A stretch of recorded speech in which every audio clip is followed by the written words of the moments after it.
আসসালামু আলাইকুম। ইনোভেশন শিক্ষা পরিবার থেকে সকলকে স্বাগতম। আজকে আমরা ম্যাজিক পদ্ধতিতে ৫০টি গণিত করব।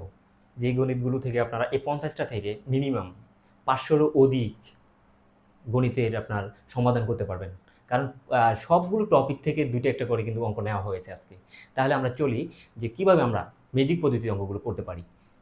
আমাদেরকে বলছে ১ম এ একটা যে অঙ্কটা নেওয়া হয়েছে সেটা বলছে ২টি চাকার পরিধি যথাক্রমে ৩১.৪১৬ এবং ৬২.৮৩২ সেন্টিমিটার হলে তাদের ব্যাসার্ধের অনুপাত কত? আমরা সরাসরি এভাবে করব। ৩১.৪১৬ আর নিচে আমরা ৬২.৮৩২ বসিয়ে দিব। এখন আমরা যদি এটা দ্বারা কাটি, আমরা দেখতে পাই যে ১ এর ২ হয়। এখন যেহেতু আমাদেরকে বলছে অনুপাতে নেওয়ার জন্য, এখন এটা কিন্তু আমরা দেখতে পারতেছি যে ভগ্নাংশ আকারে আছে। কিন্তু আমাদেরকে নিতে হবে অনুপাত আকারে। তাহলে আমরা অনুপাত আকারে এভাবে লিখতে পারি ১ অনুপাত কত? ২। তাহলে অপশন কোথায় রয়েছে আমাদের ১ অনুপাত ২? এই যে অপশন ঘতে রয়েছে ১ অনুপাত ২। কত সহজে, কিন্তু কত বড় অঙ্কটা আমরা কত সহজে করতেছি।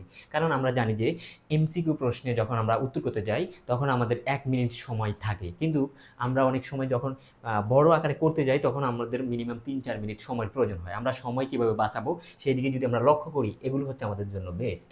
পরবর্তীতে আমরা যদি দেখি একটা সরল মুনাফার অঙ্ক, শতকরা বার্ষিক ৬০ টাকার সরল মুনাফায় ৬৫০ টাকার ৬ বছরের মুনাফা কত? যেহেতু মুনাফার কথা বলছে, আমরা জানি যে মুনাফার সূত্রটা হচ্ছে আই সমান সমান পি আর এন। এখন যেহেতু মুনাফা বের করবো আমরা, পি সমান সমান আমাদের রয়েছে কত? ৬৫০। পি সমান সমান আমাদের ৬৫০, তারপরে রয়েছে আমাদের বার্ষিক ৬০ টাকায়। যেহেতু আমাদের বার্ষিক কত? ৬০ টাকায়, তাহলে হবে ৭-এর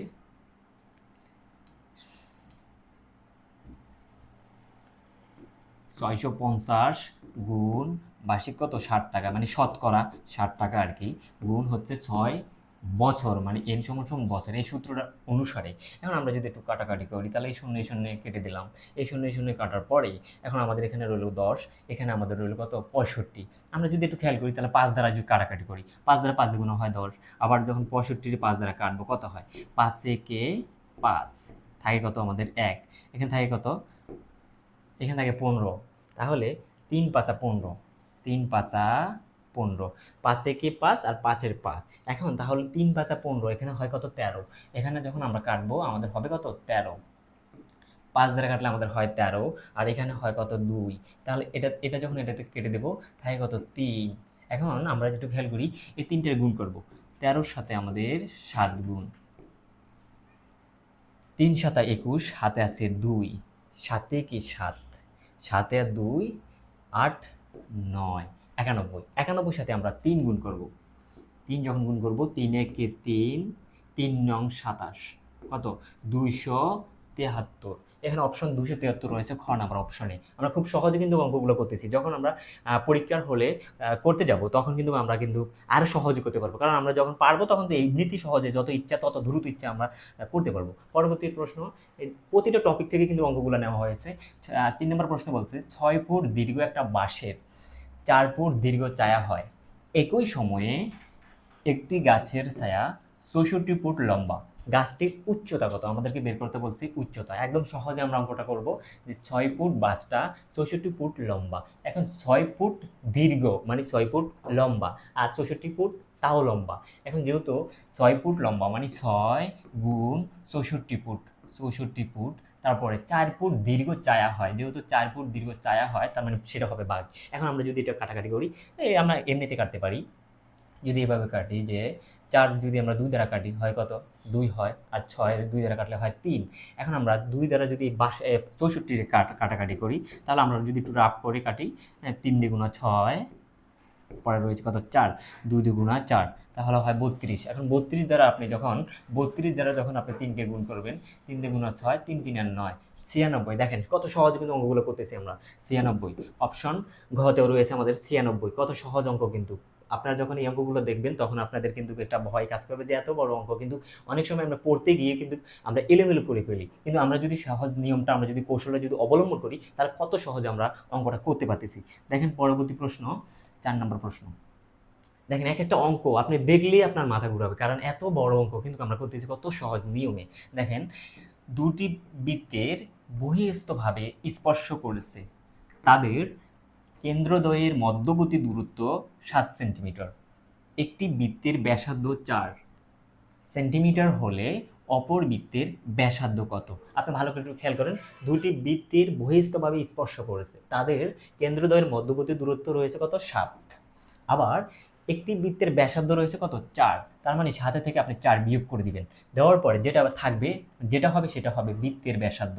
মানে 7 থেকে 4 চলে গেছে, থাকবে আমাদের 3। অপশন কোথায় রয়েছে? আমাদের 3। অপশন খতে, আমাদের অপশন খতে রয়েছে 3। তার মানে দেখেন, আপনি দেখলে আপনি কত সহজে, মানে এত সহজ, মানে খেলাধুলার মতোই কিন্তু সহজ। মানে খেলাধুলা করতে গিয়ে যেমন ভালো লাগে, এই অঙ্কগুলো করতে আপনার কাছে তত ভালো লাগবে। কারণ আপনি যদি কোনো জিনিস করতে গিয়ে যদি আপনি দেখেন যে সহজে পারতেছেন, তখন কিন্তু আপনার ইচ্ছাটা আরও বেড়ে যায়। দেখেন এখানে 7 থেকে যখন আপনি 4 বিয়োগ করে দিলেন, অপশন 3 হলো আমাদের ব্যাসার্ধ, কিন্তু হচ্ছে অপশন 3।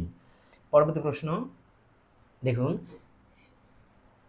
এগুলো হচ্ছে ধারার অঙ্ক, 1, 2 এবং 3, তারপর ডট ডট দিয়ে প্লাস 10। এর পরবর্তী সংখ্যা কত? আমরা একটু খেয়াল করব যে পরবর্তী আমাদের যে সংখ্যাটা রয়েছে সেই সংখ্যাটাকে আমরা এখানে নিব। পরবর্তী এখানে আমাদের রয়েছে কত? 10।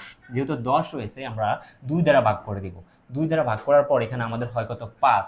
মানে যেহেতু আমাদের 5, তার মানে এটার সাথে আরেকটা 5 আমরা বসিয়ে দিব। মূলত হচ্ছে আমরা এটাকে যখন 2 দ্বারা ভাগ করব, ভাগ করে এখানে 10 এর জায়গায় থাকতে পারতো 20, এখানে থাকতে পারতো 30। যদি একটু 20 হতো, তাহলে একটু খেয়াল করেন, এখানে যদি 20 হতো, 2 দ্বারা ভাগ করতাম, করার পরে আমার কি আবার এবারে যদি অন্য নিয়মে নেই, 2 দ্বারা এটা হতে কত? 10। এটা হতে কত? 10। 10 হলে আমরা কিন্তু এখানে আরেকটা 10 বসাইতাম। মূলত এভাবে, মানে একটার সাথে একটা নতুন নতুন সংখ্যা আমরা কি করব? যোগ করব। যদি এরকম হতো 14, 14 সাথে যদি আমরা 2 দ্বারা ভাগ করতাম, হতো কত আমাদের? 7। 7-এর সাথে আমরা আরেকটা 7 বসিয়ে দিতাম। মূলত হচ্ছে অঙ্কটা এই নিয়মটা। এই নিয়মটা ফলো করবেন আপনি। যখন দেখেন এখানে হবে কত? 55। সঠিক উত্তর কত? 55। মানে 2 দ্বারা 10টার এই পরের সংখ্যাটা ভাগ করার পরে যেই সংখ্যাটা আসবে, তার সাথে আরেকটা সংখ্যা নতুন করে যোগ হবে। 6 নম্বর প্রশ্ন, একটি সমবাহু সমকোণী ত্রিভুজের অতিভুজের দৈর্ঘ্য 16 সেন্টিমিটার হলে ত্রিভুজের ক্ষেত্রফল কত? আমরা জানি যে একটি সমবাহু সমকোণী ত্রিভুজের অতিভুজের দৈর্ঘ্য যদি 16 সেন্টিমিটার দেওয়া থাকে, তাহলে ত্রিভুজটির ক্ষেত্রফল যেহেতু 16 সেন্টিমিটার দেওয়া রয়েছে, তাহলে আমরা সরাসরি 16 রূপে স্কোয়ার করে দেবো। 16-এর সাথে যখন আমরা স্কোয়ার করে দেবো, দেখি 16, আপনি যখন 16 স্কোয়ার করবেন তখন দেখেন কত হয়। 16-এর সাথে 16 গুণ করেন, কত হয়? ডাইরেক্ট আমরা হাতে কলমে বুঝাচ্ছি আপনাকে। 6 6 36, হাতে আছে কত? 3, 6 একে 6, 6 আর 3 9, তারপরে 6 একে 6, 1 একে 1। একটু খেয়াল করেন, 6 9 আর আপনার 6 হচ্ছে 5, তারপরে হাতে যেহেতু নাই, তাহলে এখানে দেখেন 9 আর 6 যেহেতু 15 হইলো, তারপর হাতে আছে 1, 1 একে 2, 256। অপশন কোথায় রয়েছে? 256। অপশন গ তে রয়েছে 256। দেখেন হাতে কলমে, এখানে ডাইরেক্ট সরাসরি আমরা করতে পারতাম যে 256 হবে, কিন্তু আমরা আপনি বোঝার জন্য একদম সহজে হাতে কলমে বুঝাচ্ছি আপনাকে। একদম মনে হচ্ছে যে আপনি মনে হয় একদম প্রাইমারি লেভেলে রয়েছেন। একদম প্রাইমারি লেভেলের মতো কিন্তু আমরা অঙ্কগুলো আপনাকে বুঝাচ্ছি, যাতে আপনি করতে যখন যাবেন তখন আপনার যাতে কষ্টটা না হয়।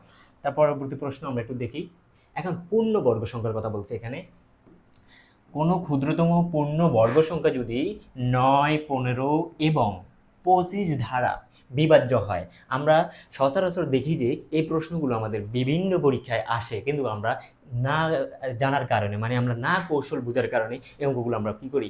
ভুল করি। এজন্য আমরা এই অঙ্কগুলো থেকে আমি মনে করি যে এই অঙ্কগুলো থেকে আপনাদের 100% আপনাদের কিন্তু উপকার আসবে ইনশাল্লাহ। একটু খেয়াল করেন, রয়েছে কি, যেহেতু বলছে কোনো ক্ষুদ্রতম পূর্ণবর্গ সংখ্যা কি এখানে?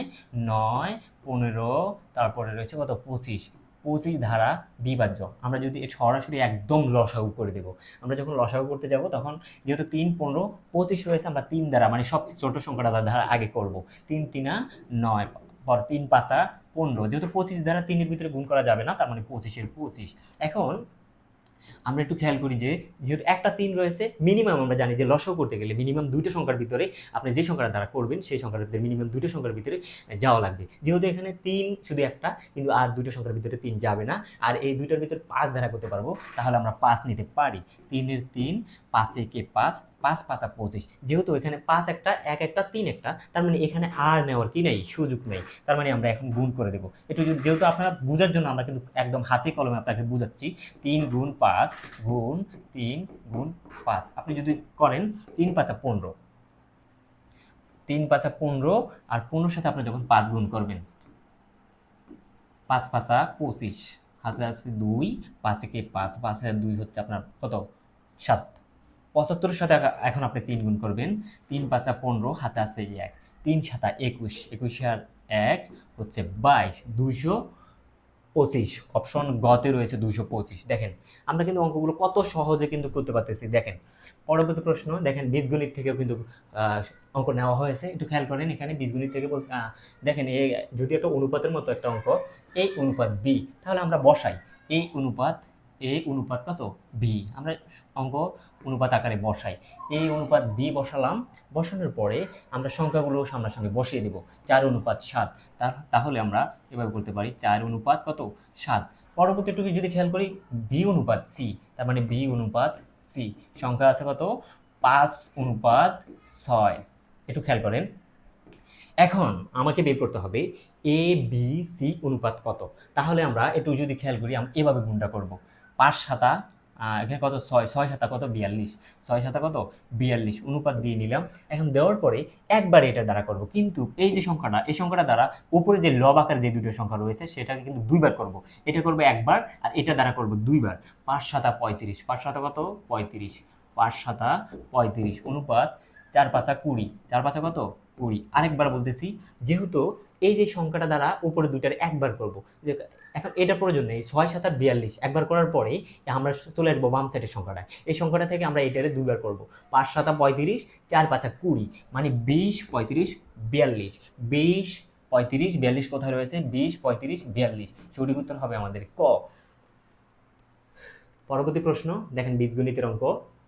এখানে অঙ্কটা দেওয়া ছিল a যোগ a/1 4 হলে a square plus a/1 square. আমরা যদি আমরা একটা সূত্র আমরা আগে থেকে জানি, যদি দুইটার উপরে স্কয়ার আমাদেরকে দিতে বলে, মানে দুইটার উপরে স্কয়ার যদি দেওয়া থাকে, তখন আমরা কিন্তু সূত্রের সাথে কি ব্যবহার করি, 2 ব্যবহার করি। আর যদি একটার উপরে স্কয়ার থাকে, তখন আমরা সূত্রের সময় কি ব্যবহার করি, 4 ব্যবহার করি। এখানে যেহেতু আমাদের দুইটার উপরে স্কয়ার, এখন আমরা সরাসরি ব্যবহার করব কি, এটা 2, যেহেতু 2 ব্যবহার করব। আর এটার মান যেহেতু আমাদের 4 দেওয়া রয়েছে, সরাসরি এটার উপরে আমরা কোনো সূত্রটা প্রয়োগ করব না। সূত্রের উপর 4-এর উপর স্কয়ার মাইনাস, যেহেতু এখানে প্লাস আছে মাইনাস হবে, আর এখানে যেহেতু 2 হবে, কারণ এখানে দুইটার উপরে স্কয়ার রয়েছে, এই জন্য 2 হবে। যদি একটার উপরে স্কয়ার থাকতো, একটার উপরে, তখন আমরা 4 লিখতাম। এখানে 4 4 কত, 16, 4 4 16 মাইনাস 2 হচ্ছে কত আমাদের, 14। সঠিক উত্তর হবে আমাদের 14। পরবর্তী প্রশ্ন, 10 নম্বর প্রশ্ন বলছে 3 9 এবং 4 এর চতুর্থ সমানুপাতিক কত। আমরা যদি একটু খেয়াল করি, 3 এবং 9 এবং 4 এর সমানুপাতিকটা হবে, এই 3 এর সাথে যখন 4টারে আমরা গুণ করব, হবে আমাদের 3 4 12, 3 4 12। আবার আমরা যখন এই 4 এর সাথে এই 9 এর সাথে 4টা গুণ করব, 4 গুণ 9 গুণ 4, 9 গুণ 4, 4 9 কত, 36। আমাদের অপশনে এরকম হওয়ার কথা ছিল যে চতুর্থ সমানুপাতিক হবে 12 আর কত, 36। যেহেতু আমাদের অপশনে 12 রয়েছে, সঠিক উত্তর আমাদের 12। পরবর্তী প্রশ্ন, ক্রয় মূল্য বিক্রয় মূল্য দ্বিগুণ হলে শতকরা লাভ বা ক্ষতি কত। ক্রয় মূল্য যদি হয় বিক্রয় মূল্যের, ক্রয় মূল্য যদি হয় বিক্রয় মূল্যের দ্বিগুণ। এখন ক্রয় মূল্য যদি হয় বিক্রয় মূল্যের দ্বিগুণ, তাহলে ক্রয় মূল্য আমরা ধরে নেই যে ক্রয় মূল্য আমাদের 2 ক টাকা, এটা ধরে নিতে পারি। আর তাহলে বিক্রয় মূল্য আমাদের শুধু ক টাকা। এখানে বলছে আমাদেরকে শতকরা, যেহেতু শতকরা বলছে আমাদেরকে, সরাসরি আমরা শতকরা বসাবো। শতকরা মানে আমরা জানি যে 100, এখানে 2 ক গুণ 100, যখন আমরা এই ক আর এই ক কাটবো, থাকে আমাদের 2 ধরে 100 কাটলে হয় আমাদের 50। তাহলে আমাদের এখানে 50 অপশন রয়েছে। কোথায় 50 অপশনে রয়েছে? আমরা যেহেতু ক্রয় মূল্য যদি বিক্রয় মূল্যের দ্বিগুণ হয়, ক্রয় মূল্য বিক্রয় মূল্য যদি দ্বিগুণ হয়, তাহলে শতকরা লাভ কত। যেহেতু ক্রয় মূল্যটা ছিল বিক্রয় মূল্য থেকে বেশি, তার মানে তার ক্ষতি হলো 50% ক্ষতি, 50% ক্ষতি হলো। দেখেন তারপরে গসাগুর একটা অঙ্ক, আমরা জানি যে এইসব অঙ্কগুলো কিন্তু বারবার রিপিট হয় বিভিন্ন পরীক্ষায়, বারবার রিপিট করে প্রশ্নগুলো দেওয়া হয়, আর সেখান থেকে কিন্তু আমরা প্রশ্নগুলো নিয়েছি আপনাদের জন্য। আর একটা প্রশ্ন যদি আপনি ভালো করে বুঝেন তাহলে এই প্রশ্ন দিয়ে যতগুলো আপনার প্রশ্ন করবে আপনি ইনশাল্লাহ পারবেন, কারণ এত সহজ আকারে যেভাবে দেখো এখানে যদি আপনাকে এখানে সংখ্যাটা ঘুরিয়ে দিবে কিন্তু অঙ্ক কিন্তু ঠিক থাকবে একই রকম। দুটি সংখ্যার অনুপাত 7:5, তাদের লসাগু হচ্ছে 140, তাহলে দুটি সংখ্যার গসাগু কত? যখন দুটি সংখ্যার গসাগু বলবে 140, 140 হচ্ছে সূত্র এটা, যে লসাগু আর অনুপাত হবে নিচে 7 গুণ 5, 5 কত হয় 35, 5 হয় কত 5 হয় 35, এটার গুণ করবেন আর 140। আমরা যদি একটু কাটাকাটি করতে যাই, 140কে যখন আমরা কাটাকাটি করতে যাই 35 দ্বারা আমরা 4 বার যদি করি 140, যদি 4 বার করতে যাই আমরা 35 গুণ 4, 4 হচ্ছে 20, আর 3 12, 12 আর 2 114, তার মানে 140। 4 বারে আমাদের হয়ে যাচ্ছে, 4 বারে আমাদের যেহেতু হয়ে যাচ্ছে তাহলে হবে সঠিক উত্তর হবে 4। এখানে যদিও বাংলাতে লেখা রয়েছে, তার মানে অনেকে 8 মনে করবেন, কিন্তু এটা হবে কি 4, মানে 4 বার। গসাগু কত 4, দুটি সংখ্যার অনুপাত যদি 7:5 হয়, তাদের লসাগু যদি 140 হয়, দুটি সংখ্যার গসাগু হবে 4।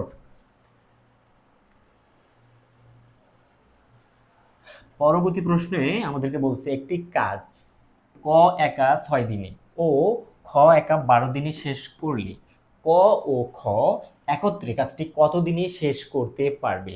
ক ধরেন আপনারা দুইজনে যে কোনো একটা কাজ একা একা করতেছেন, মানে একজনে করতে পারতেছে কত দিনে 6 দিনে, আরেকজনে করতেছে 12 দিনে। যদি দুইজন যদি একসাথে কাজটা করে তাহলে কত দিনে শেষ হবে সেটা আমাদেরকে বের করতে বলছে। তাহলে আমরা যদি একটু ধরি তাহলে আমরা একটা সূত্র মনে রাখবো, সেটা হচ্ছে ক গুণ খ আর নিচে ক যোগ খ। এটা হচ্ছে আমাদের একটা মনে রাখার একটা সহজ একটা টেকনিক, এটা মনে রাখবো। তাহলে আমরা যেহেতু এই টেকনিক যদি মনে রাখতে পারি তাহলে অঙ্ক তো আমাদের হয়েই গেল, কারণ ক মানে আমরা ধরে নিব 6কে, খ মানে 12কে ধরে নিব। আর যেহেতু আমাদের ক আর খ এ অঙ্ক দেওয়া রয়েছে, এখানে ক এর মান আর খ এর মানে দেওয়া রয়েছে, তাহলে আর আমাদেরকে আর কিছু বের করা লাগবে না, কারণ ক এর মান হচ্ছে এখানে আমাদের কত 6 গুণ, আর খ এর মান হচ্ছে 12, আর নিচে ক এর মান হচ্ছে 6, যেহেতু যোগ খ এর মান হচ্ছে কত 12। তাহলে আমরা যদি একটু করতে যাই এখানে, আমরা যদি এখানে একটু করতে যাই তাহলে 12 আর 6 হচ্ছে আমাদের কত 18, 12 আর 6 আমাদের কত 18, 18, আর উপরে যখন 12 আর 6 আমরা গুণ করব, 6 দুগুণ 12, হাতে আছে এই 1, 6 একে 6, 6 আর 1 কত 7, 72। এখন আপনি যদি 18কে 72 দ্বারা ভাগ করতে যান তাহলে আপনি যদি 4 বার 18 যদি আপনি 4 দ্বারা ভাগ করেন, গুণ করেন, দেখেন কত হয় 4, 4 এটা কত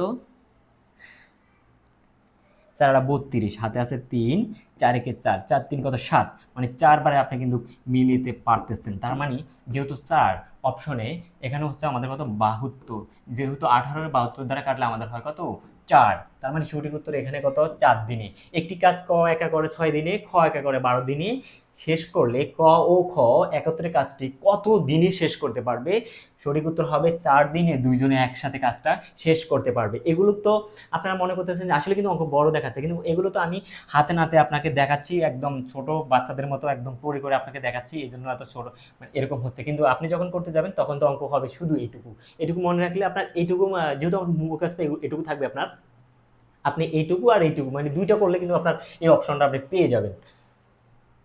পরবর্তী প্রশ্ন, এই সংখ্যক আমের দাম যদি 20 টাকা হয় তাহলে এ টাকায় কতটি আম কেনা যাবে? দেখেন 20 টাকায় এই সংখ্যক আম কেনা যায়, তাহলে 20 টাকায় কেনা যাবে, 20 টাকায় কেনা যাবে 20 টাকায় কেনা যাবে এই সংখ্যক আম, 20 টাকায় কেনা যাবে এই সংখ্যক আম।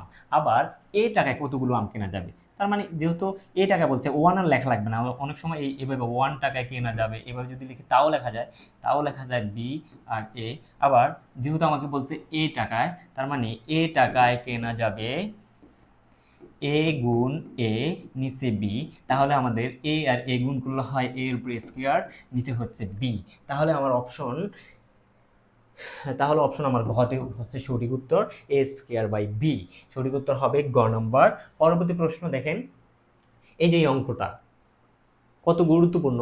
আপনি কিন্তু যদি জীবনে কোনো দিন যদি আপনি বিভিন্ন পরীক্ষায় যদি একবার হলেও যদি অংশগ্রহণ করে থাকেন, তাহলে কিন্তু আপনি দেখতে পাবেন যে এই অঙ্কটা যদি 10টা পরীক্ষা দিয়ে থাকেন, এর ভিতরে মিনিমাম 7টা 8টা পরীক্ষা কিন্তু এরকম অঙ্ক, মানে একদম সেম অঙ্ক দিয়ে দিছে। হয়তো রিপিট প্রশ্ন এই প্রশ্নটা দিয়ে দিতে পারে বা একটু ঘুরিয়েও দিতে পারে। একটু দেখেন, একটি চৌবাচ্চা দুইটি নল দ্বারা যথাক্রমে 20 এবং 30 মিনিটে পূর্ণ হয়। দুইটি নল একত্রে সংযোগ খুলে দিলে চৌবাচ্চাটি কত সময়ে পূর্ণ হবে? এই অঙ্কটা হচ্ছে আপনার এই যে কিছুক্ষণ আগে একটা অঙ্ক আমরা শেষ করলাম যে ক একা করতে পারে 6 দিনে, খ করতে পারে 12 দিনে, একত্রে করতে পারে কত দিনে। একটা সেম অঙ্ক দেখেন যে দুইটি চৌবাচ্চার নল দ্বারা যথাক্রমে 20 এবং 30 মিনিটে পূর্ণ হয়। যদি একসাথে যদি ছেড়ে দেয় তাহলে কত সময়ে পূর্ণ হবে? ওই সূত্রটাই আমরা আবার একটু মনে রাখবো। যেহেতু এখানে ক আর খ নাই, আর আমরা বুঝার জন্য ক খটাই আমাদের জন্য যেহেতু বেস্ট, তাহলে ক আর খটাই আমরা মনে রাখি। তাহলে আমরা ক ধরে নিব কাকে? ক ধরে নিব 20কে, খ ধরে নিব আমরা 30কে। এখন যদি আমরা করতে যাই, 20-এর সাথে আমাদের 20 গুণ হচ্ছে 30, আর নিচে 20 যোগ হবে আমাদের 30। তাহলে আমাদের অপশন দাঁড়ালো 20 আর 30 হচ্ছে আমাদের 50।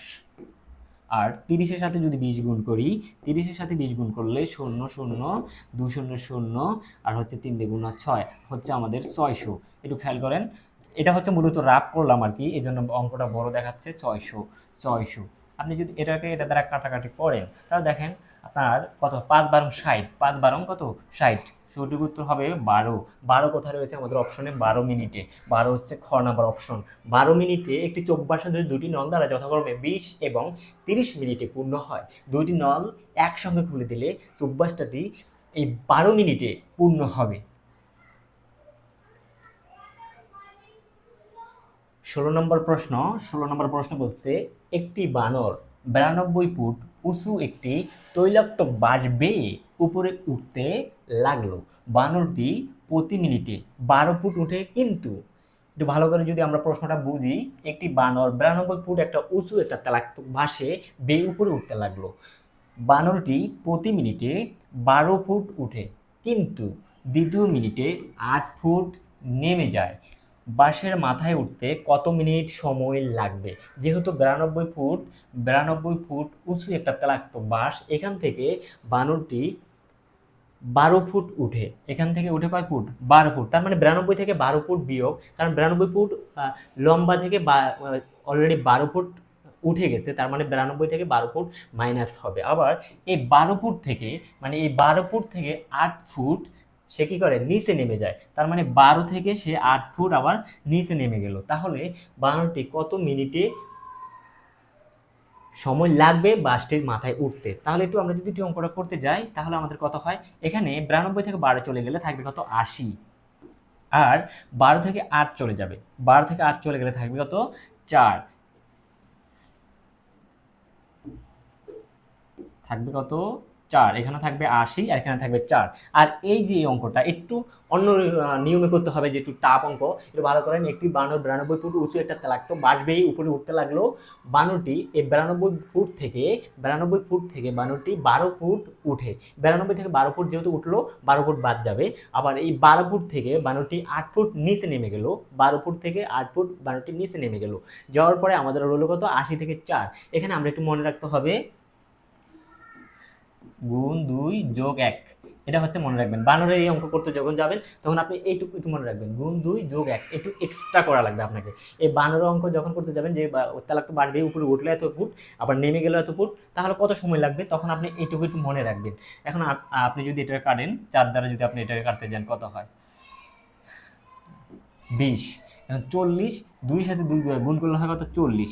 40-এর সাথে 1 যোগ করলে হয় 41। তাহলে সঠিক উত্তর হবে 41 মিনিট সময় লাগবে। আপনি যখন বানরের এই যে অঙ্কগুলো, যে বানর হোক বা যাই হোক, একটা যে কোনো জিনিস যদি উপরে বেয়ে উঠতে লাগে, উপরে ওঠার পরে আবার যদি নেমে যাওয়ার পরে আবার যদি চেষ্টা করে আর কি, এরকম অঙ্ক যখন আপনি করতে যাবেন কত সময় লাগবে, তখন আপনাকে এটুকু করার পরে আপনাকে মনে রাখতে হবে সংখ্যাটার সাথে 2 গুণ করতে হবে এবং 1 যোগ করতে হবে, তাহলে আপনার অঙ্কটা হয়ে যাবে। 41 মিনিটে বানরটি বাঁশের মাথায় উঠতে পারবে। এখন আরেকটু দেখেন, আরেকটা অঙ্ক। অঙ্কগুলো কিন্তু দেখতে অনেক কঠিন মনে হয়, কিন্তু করতে গেলে কত সহজ অঙ্ক। 10 জন লোক একটি কাজ 20 দিনে করতে পারে। যদি 10 জন লোকে যদি একটা কাজ 20 দিনে করে, তাহলে 8 জন লোক ওই কাজ কতদিন করতে পারবে? যেহেতু 10 জন লোক, একটু ভালো করে খেয়াল করেন, 10 জন লোক যদি 20 দিনে করতে পারে, 10 জন লোক যদি 20 দিনে করতে পারে, তাহলে 8 জন লোক কতদিনই শেষ করতে পারবে সেই কাজটা। এখন আমরা 8 জনকে নিচে বসিয়ে দেব, যেটাকে বের করতে বলবে আমাদেরকে 8 জন লোক ওই কাজ কতদিনই বের করতে পারবে। যদি এভাবে বলতো 20 জন লোক একটি কাজ 15 দিনে করতে পারে, বা 7 জন লোক ওই কাজ কত দিনে করতে পারবে, তাও একই রকম এই নিয়মটাই ফলো করবেন। এই নিয়ম অনুসারে কিন্তু আমরা পরের অঙ্কগুলো করব। মূলত অঙ্ক যেভাবে দেখ না কেন, আমরা নিয়ম একটা যদি ফলো করতে পারি, তাহলে কিন্তু আমাদের অঙ্কটা হয়ে যাচ্ছে। আমরা যদি এটার 2 দ্বারা কাটি, তাহলে আমাদের হয় কত 4, আর যদি আমরা এটার কাটি 2 দ্বারা, হয় আমাদের 5। এখন এটার যদি আপনার কাটেন 4 5 কত 20, তার মানে 5 5 25, 5 5 25, 25 দিনে 10 জন লোক একটি কাজ 20 দিনে করতে পারলে 8 জন লোক ওই কাজ 25 দিনে করতে পারবে। 25 দিনে। দেখেন 18 নম্বর প্রশ্ন। 18 নম্বর প্রশ্ন বলছে, কোনো পরীক্ষায় 50% পরীক্ষার্থী গণিতে এবং 10% ইংরেজিতে পাশ করলো, উভয় বিষয় 20% পরীক্ষার্থী ফেল করলো, শতকরা কতজন পাশ করলো? আমরা বের করতে হবে যে শতকরা কতজন পাশ করলো। পরীক্ষাতে 50 জন করলো গণিতে এবং 10% করলো ইংরেজিতে, তাহলে আর উভয় বিষয়ে ফেল করলো 20%। তাহলে আমরা শতকরা যখন বের করতে যাব, আমরা শর্টকাট একটা সূত্র প্রয়োগ করব, সেটা হচ্ছে 100 বিয়োগ a plus b minus c. এটাকে মনে রাখবো, কারণ এখানে আমরা যদিও কোথা থেকে আনলাম সেটাও এখানে বলে দিচ্ছি। এখানে হবে a হবে এটা, b হবে এটা, তারপরে সি আমরা ধরে নেব এটাকে, সি ধরে নেব এটাকে। এখন আমরা অঙ্ক করবো, জাস্ট হয়ে যাবে। 100 মাইনাস এর মান এখানে কত 50, 50 প্লাস বি এর মান আমরা ধরে নিব 10, মাইনাসের মাইনাস, সি এর মান আমাদের 20, সি এর মান এখানে আমাদের রয়েছে 20। আমরা জানি যে আগে ফার্স্ট ব্র্যাকেটের কাজটাই আমাদের করতে হবে, তাহলে আমরা ফার্স্ট ব্র্যাকেটের কাজটা আগে করে আসি। 50 থেকে 50 আর 10-এ যখন আমি যোগ করব, আমার হয়ে যাবে 60। এখন 60 থেকে যখন 20 বিয়োগ করব, তাহলে আমার থাকে কত 100 বিয়োগ 60 থেকে যখন 20 চলে যাবে, থাকবে কত 40। এখন এই 100 থেকে 40 গেলে থাকবে কত 60। যদিও অপশনে অঙ্কটা দেওয়া ছিল না, উত্তর হবে, সঠিক উত্তর হবে কত, সঠিক উত্তর হবে 60। সঠিক উত্তর হবে কত 60, সঠিক উত্তর হবে 60। এটা শুধু এই সূত্রটা মনে রাখবেন, এটা একটা সূত্র, এটা সূত্রটা মনে রাখবেন, মানে শর্টকাট সূত্রটা আর কি, এটা মনে রাখবেন। দেখেন 19 নম্বর প্রশ্নে আমাদেরকে বলছে যে বার্ষিক শতকরা 10 টাকা হার সুদে কোনো মূলধন কত বছর পরে সুদ ও আসলে 3 গুণ হবে। যদি এই অঙ্কগুলো আমরা করতে যাই, যদি আমরা এই অঙ্কগুলো যখন করতে যাব, তখন আমরা একটা জিনিস মনে রাখবো, সেটা হচ্ছে আমাদেরকে যত গুণ বের করতে বলবে। এখানে 3 গুণ, তার মানে এখানে আমরা সূত্রটা এভাবে মনে রাখবো, যত গুণ, যত গুণ বিয়োগ 1 গুণ 100। এটা আমরা মনে রাখবেন। কোন সময় মনে রাখবো আমরা এই অঙ্কটা? আর নিচে আমাদের এখানে 10 টাকা হার, মানে হার, এখানে হবে আমাদের হার। এটা মনে রাখবেন, সূত্র, এটা হচ্ছে সূত্র মনে রাখার একটা কৌশল, এটা একটা টেকনিকের সূত্র, আপনি মনে রাখবেন। বার্ষিক শতকরা 10 টাকা হার সুদে যদি কোনো মূলধন কত বছরে পরে সুদ আসলে 3 গুণ হবে, যত গুণ বিয়োগ 1 গুণ 100। এখানে যেহেতু 3 গুণ বলছে আমাকে, যে যত গুণের জায়গায় আমার হবে 3 গুণ, 3 গুণ বিয়োগ 1 গুণ 100। আর হার দেওয়া রয়েছে আমার এখানে 10, তার মানে হবে 10। এখানে যদি 3 থেকে আপনি যদি 1 বিয়োগ করেন, থাকবে কত 2 গুণ কত 100, নিচে হচ্ছে 10, 10 দশন 100, তার মানে 10 দিয়ে গুণা হচ্ছে 20। সঠিক উত্তর হবে 20 বছর। বার্ষিক শতকরা 10 টাকা হার সুদে কোনো মূলধন কত বছর পর সুদে আসলে 3 গুণ হবে, 20 বছর পর। আর আপনি যদি এই অঙ্কটা যদি করতে যান, মিনিমাম আপনার 4-5 মিনিট সময়ের প্রয়োজন আছে, কিন্তু আপনি এই অঙ্কটা কিন্তু আপনি যখন পারবেন, আপনি করতে গেলে মিনিমাম 30 থেকে 40 সেকেন্ডে আপনি অঙ্কটার অ্যান্সার দিতে পারবেন। কারণ আপনার তো একদম, যদি আপনি এটা মনে রাখতে পারেন, এটা করতে আপনার সময়ই লাগবে না। একটু ভালো করে খেয়াল করেন পরবর্তী প্রশ্ন। আর প্রতিটা অঙ্ক কিন্তু আপনার এই যে 1 থেকে 20 পর্যন্ত অলরেডি চলে আসলাম, আপনারা কিন্তু খেয়াল করলে দেখতে পারবেন যে 20টা অঙ্কে কিন্তু 20 20টা নিয়ম ছিল, 20টা অঙ্ক 20টা জায়গা থেকে নেওয়া হয়েছে। মানে আপনি যদি বলেন অক্ষিক নিয়ম, তারপরে আপনার যদি শতকরা, তারপর অনুপাত, গড়, এভরিথিং যত, তারপর আপনার বৃত্ত, ত্রিভুজ, যতগুলো অঙ্ক ছিল সবগুলো, যত মানে অঙ্ক যত জায়গা থেকে করে সবগুলো থেকে কিন্তু আমরা একটা করে প্রশ্ন নেওয়া হয়েছে, যাতে এই অঙ্কগুলো দেখে আপনারা হাজার হাজার প্রশ্নের উত্তর করতে পারেন। কারণ একটা নিয়ম জানা থাকলে আপনি হাজার হাজার প্রশ্নের উত্তর আপনি দিতে পারবেন।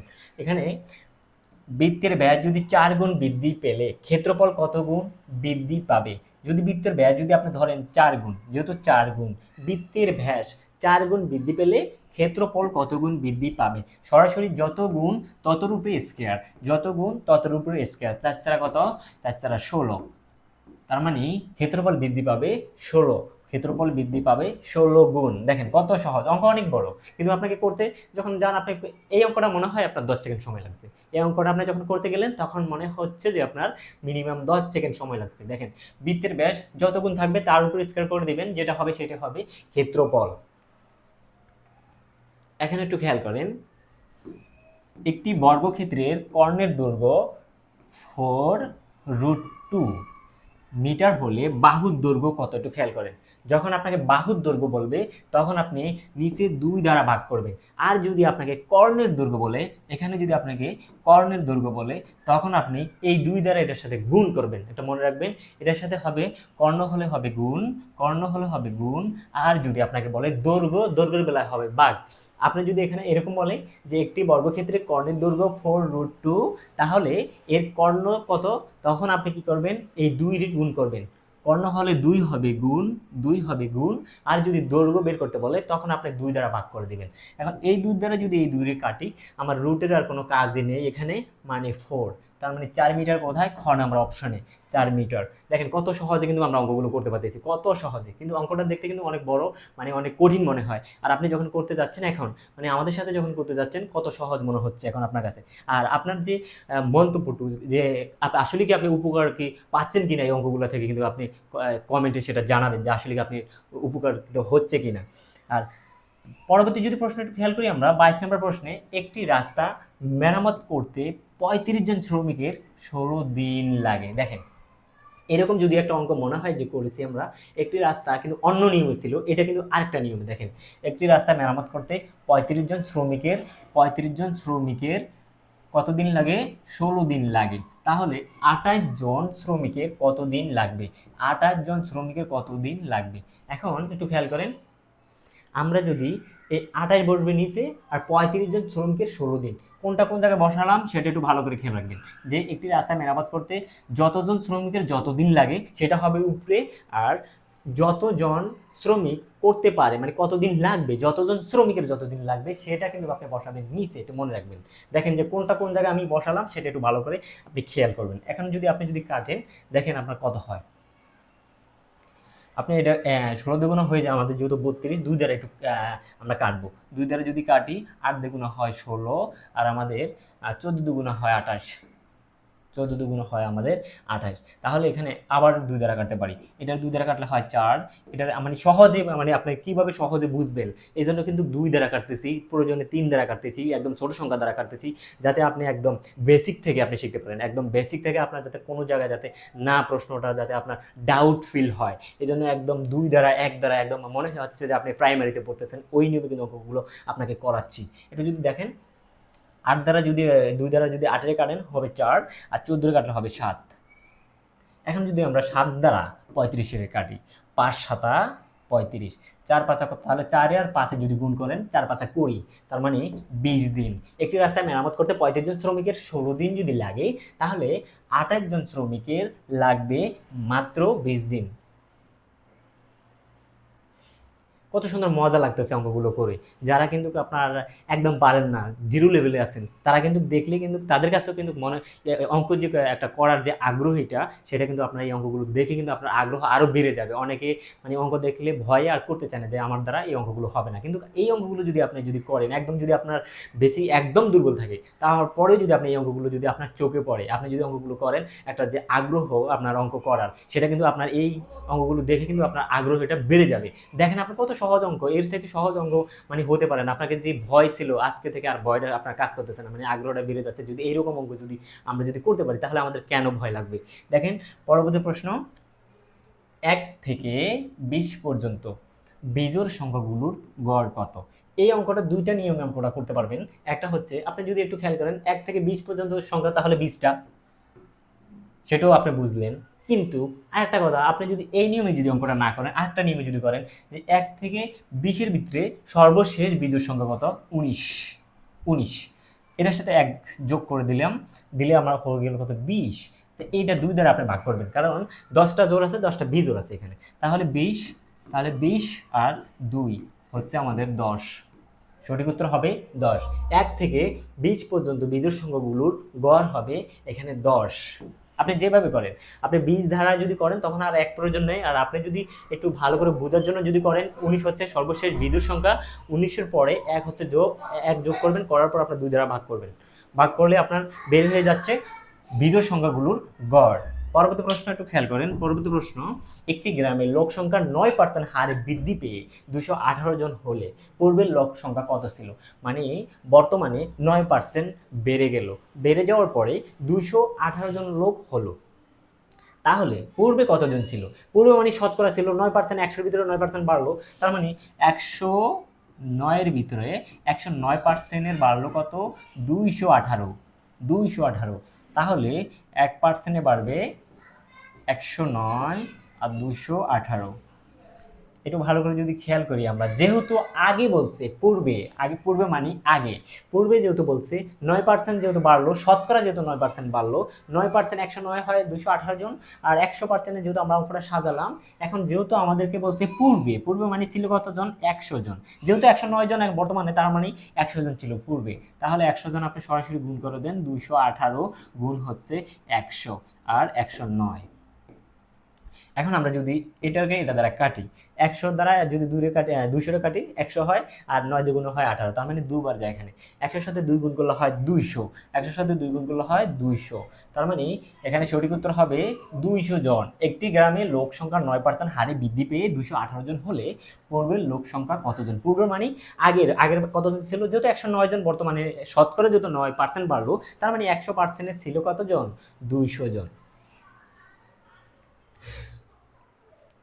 পরবর্তী প্রশ্ন, পিতা ও মাতার গড় বয়স হচ্ছে 35 বছর, আবার পিতা মাতা ও এক পুত্রের বয়স, গড় বয়স হচ্ছে 30 বছর, তাহলে পুত্রের বয়স কত।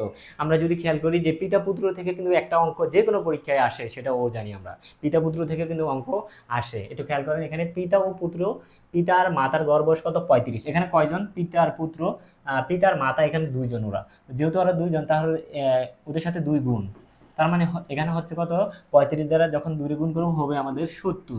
আবার আমাদেরকে বলছে পিতা মাতা ও এক পুত্রের গড় বয়স 30। এখানে পিতা একজন, মাতা একজন এবং এক পুত্র একজন, তার মানে এরা 3 জন। 3 জনের গড় বয়স হচ্ছে এখানে 30। 30-এর সাথে আমরা 3 গুণ করবো, এখন 3 3 কত, 90। আমাদেরকে বের করতে হবে পুত্রের বয়স। এখন এই 3 জনের ভিতরে পুত্রের বয়স রয়েছে, আর এটার ভিতরে শুধু পিতা মাতার বয়স রয়েছে। যেহেতু এটার ভিতরে 3 জনের বয়স, এখান থেকে যদি আমরা পিতা আর মাতার বয়সটা বাদ দিয়ে দেই, তাহলে আমাদের পুত্র বয়সটা অলরেডি বের হয়ে যাবে। তার মানে 90 থেকে যদি 70 বাদ দিয়ে দেই, এখানে ছিল পিতার মাতা, পিতা মাতাটা যখন বাদ দিয়ে দিব তখন আমাদের পুত্র থেকে যাবে 0, আর 9 থেকে যখন 7 চলে যাবে থাকবে কত, 20। সঠিক উত্তর হবে 20 বছর। পিতা ও মাতার গড় বয়স যদি হয় 35 বছর, আর পিতা ও মাতায় এক পুত্রের বয়স যদি হয় 30 বছর, তাহলে পুত্রের বয়স হবে এখানে 20 বছর। 26 নম্বর প্রশ্ন, 64-কে 7:8 অনুপাতে, 64-কে 7:8 অনুপাতে হ্রাস বা বৃদ্ধি করলে নতুন সংখ্যা কত। একটু খেয়াল করেন, 64-কে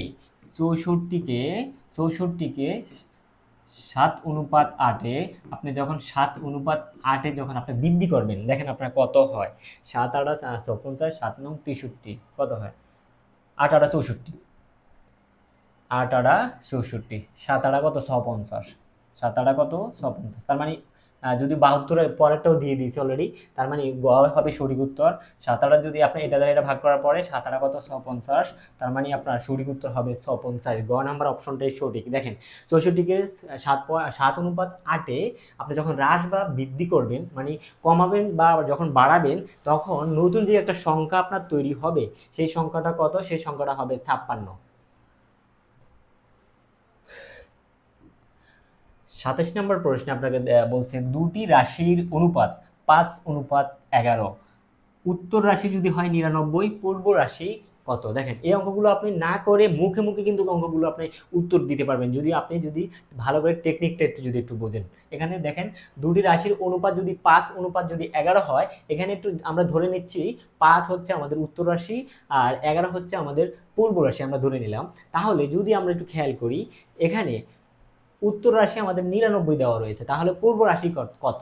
এখন উত্তর রাশি যদি আমরা 99 যদি বের করতে যাই, 9-11 যদি বের করতে যাই, তাহলে উত্তর রাশি আর পূর্ব রাশি, দেখেন উত্তর রাশি যদি এখানে এই 11-র সাথে যদি আপনি 9 গুণ করেন, আপনার হচ্ছে এখানে 9-11-99 এরকম হয়। এখন যেহেতু 11-র সাথে আপনি 9 গুণ করার পর আপনি 99 পাওয়া গেল, তাহলে আপনি এই 5-এর সাথেও কিন্তু এই 9 দিয়ে গুণ করবেন। তার মানে 5 গুণ 9, 5 নং কত?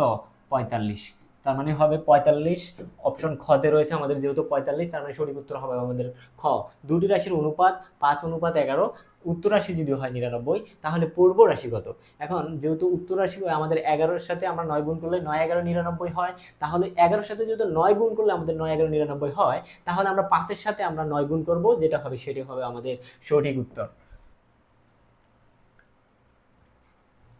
28 নম্বর প্রশ্নে বলছে 2 এর কত শতাংশ 8 হবে?